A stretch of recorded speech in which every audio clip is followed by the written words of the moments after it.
నమస్తే అన్న. నమస్తే అండి. ఇప్పుడు లేడీ అఘోరి అయితే వర్షిణి అయిన అమ్మాయిని పెళ్లి చేసుకుంది. అది నిన్న నైటే చేసుకున్న పెళ్ళి, గుడిలో వెళ్ళి చేసుకున్న పెళ్ళి. అది ఎంతవరకు రైట్ అంటారు? అసలు అఘోరీలు ఎవరు పెళ్ళిళ్ళు చేసుకోరండి. అఘోరీలు ఎవరు కూడా దైవత్వంలో మునిగి ఉంటారు. అసలు మనకు కనపడలో ఒక సామాన్యంగా ఏదో సందర్భంలో ఏదన్నా తీర్థయాత్రలకు వచ్చినప్పుడు, పుణ్యస్థానాలకు వచ్చినప్పుడు కనపడుతుంటారు అలాంటి మహానుభావులు. ఇది అఘోరీ కాదు. ఈ ట్రాన్స్జెండర్ అయి ఉండి ఆపరేషన్ చేయించుకుని అన్నీ క్లియర్గా మనకు చూపించేసి వేళ పెళ్ళి అనే మాయతో ఆ పిల్లని తిప్పుకుని తిరుగుతుందంటే ఇది కరెక్ట్ కాదు. ఎందుకంటే ఇప్పుడు ఇది కూడా ఈ అఘోరీ కూడా కొన్ని దొంగ గౌరి, వాస్తవంగా చెప్పాలి దొంగ గౌరి అన్నమాట. ఈ అఘోరీని ఖచ్చితంగా పోలీసు వారు నిర్మూలించాలా, లేకపోతే కుటుంబాలను నాశనం చేసేలా ఉన్నాడు ఈ అఘోరీ. కాబట్టి ఇప్పుడున్నటువంటి తరుణంలో ఆ కుటుంబం చాలా ప్రమాదంలో ఉంది. ఆ ప్రమాదం నుంచి పోలీసులు జాగ్రత్త వహించాలి. అలాగే నేను విన్నదానిగా చాలా విషయాలు విన్నాను. కొంతమంది వ్యక్తులు డ్రగ్స్ వల్ల కూడా ఎలాగ అయిపోతారేమో. ఒక డ్రగ్స్ తీసుకుంటేనేమో 15 రోజులు 20 రోజులు మనం ఏ ధ్యానంలోకి వెళ్తే ఆ ధ్యానంలోకి వెళ్ళిపోయే డ్రగ్స్లు ఉన్నాయంట. అలాంటివి ఏమైనా వాడుతున్నాడా? పూర్తిగా పోలీస్ స్టేషన్లో విచారించి అతనికి బుద్ధి చెప్పి ఆ పాపని ఆ తల్లిదండ్రులకు అప్పగించి ఆ కుటుంబాన్ని కాపాడవలసిన బాధ్యత పోలీసులు తీసుకోవాలా. నిజంగా ఇలాంటి ఆచారాలు, దురాచారాలు, ఈ ఆచారాలు ఇలాంటి మళ్ళీ సనాతన ధర్మం పేరు చెప్పి ఆ సనాతన ధర్మానికి చెడ్డ పేరు తెచ్చేటటువంటి ఇలాంటి వ్యక్తుల్ని కఠినంగా శిక్షించాలని నేను కోరుకుంటాను. అంటే శివుడు నాలో తాండవం చేస్తున్నాడు, పార్వతులు నాలో ఉన్నారు అని చెప్పి భక్తులతో అయితే అంటున్నాడు గుడుల దగ్గరికి వెళ్ళి. అంతే కదా, ఇప్పుడు దొంగలంతా ఇలాగే తయారవుతారు. గుడుల దగ్గరికి వెళ్ళి శివుడు తాండవం చేస్తున్నాడు, పోలీస్ స్టేషన్లో పెడితే శివుడు తాండవం చేస్తాడు. వాళ్ళ స్టైల్లో వాళ్ళు ఇచ్చేస్తే ఈయన తాండవం చేస్తాడు. కరెక్ట్ కాదన్న. ఇప్పుడు వాస్తవంగా ఆపరేషన్ చేయించేసుకున్నటువంటి నగోరి పూర్తిగా నపవంచుడిగా మారిపోయిన తర్వాత ఎలా పెళ్లి చేసుకుంటాడు? ఏం చేస్తాడు పెళ్లి చేసుకున్నావు? ఇది కరెక్ట్ కాదు కదా. ఇది కొత్త సాంప్రదాయాన్ని తెరతీసినట్టున్నాడు వీడు. ఈ సమాజాన్ని చెడదొబ్బడానికి ఖచ్చితంగా బుద్ధి చెప్పాలి. పోలీస్ డిపార్ట్మెంట్కి దీన్ని వాడు కళ్ళు తెరిపించాలి ఫస్ట్. పోలీస్ డిపార్ట్మెంట్ తీసుకెళ్లాలా. మరి ఎందుకు తీసుకెళ్ళట్లేదో, మరి ఎందుకు భయపడుతున్నారో.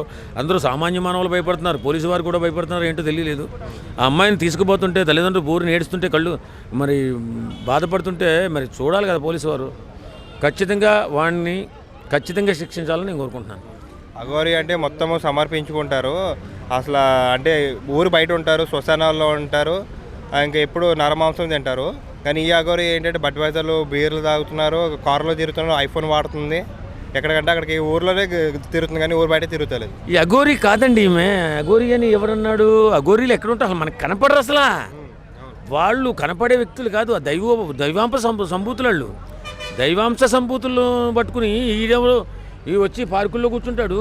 నేను ఒకసారి మా అబ్బాయికి డ్రైవింగ్ నేర్పుతా ఇలా చూసి గుండె ఆగిపోయింది ఒకసారిగా.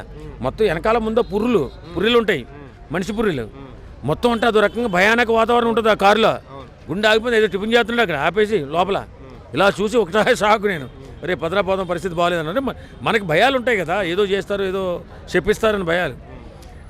కానీ పోలీసు వారు మాత్రం తీసుకెళ్ళి వాళ్ళ ట్రీట్మెంట్ ఇచ్చి గౌరవిస్తే బాగానే ఉంటుంది. మరి తెలుస్తుంది ఈ అమ్మాయి ఎందుకు అలాగే ఎడిక్ట్ అయిపోయింది. ఎవరు కూడా పోలీస్ కేసు పెడుతుంటే కూడా పోలీసులు ఎవరు ఆ కేసుని తీసుకుంటలేదట. ఎందుకంటారు? ఏమో మరి అలా ఉండకూడదు. పోలీసు వారు అలా ఉంటే ఇంకా సామాన్య ప్రజలు ఎలా బతుకుతారండి? బతకాలి. ఏమో అమ్మాయి అయింది, రేపు ఇంకోలు అవ్వచ్చు. అవునవును. అసలు ఏంటంటే భయపడుతున్నారు. ఎందుకు ఆత్మహత్య చేసుకుంటాను, మీ పోలీస్ స్టేషన్ ముందు తగలబెట్టేసుకుంటాను అంటున్నాడు. కారులో సజీవ సమాధి అయిపోతానంటున్నాడు. ఏం చేయాలి? రేపు పొద్దున ఎవడు తలకు చుట్టుకుంటుందో, ఎవడు కుటుంబం నాశనం చేస్తాడని భయం కదా. అందుకే పోలీసులు కూడా భయపడుతున్నట్టున్నారు. పెళ్ళి అయిందంట, ఇప్పుడు రెండోసారి పెళ్లి చేసుకుంది. ఇప్పుడు వాస్తవంగా అతను ట్రాన్స్జెండర్. అప్పుడు ఏదో కార్యక్రమాల మీద పెళ్లి చేశారు. పెళ్లి చేస్తే ఇటు పలానా పనికిరాడని చెప్పి తెలిసిపోయి వదిలేశాడు. వాస్తవం వదిలేసి అలా బాంబే పోయి ఆపరేషన్ చేయించుకుని అటుపోయి ఏదో సనాతన ధర్మం అంటే బాగుంటుంది, ఇది ఇప్పుడు ఇదే ఫేమస్లో ఉందని చెప్పి ఇలా ప్లాన్ చేసినట్టున్నాడు. పోలీసు వాళ్ళు మాత్రం కళ్ళు తెరిచి వాడిని కళ్ళు మూపించాలి. మొన్న కూడా ఏదో 15 లక్షలు మీకు దిష్టి ఉంది, ఆ దిష్టి పోవాలంటే ఒక 15 లక్షలు ఇవ్వడని చెప్పి డబ్బు తీసుకుని జంప్ అయిపోయినాడు. అయిపోతారండి దొంగ బాబాలు, అలాగే ఉంటారు. వాళ్ళని జాగ్రత్తగా మనం చూసుకోకపోతే మనం కూడా నష్టపోతాం.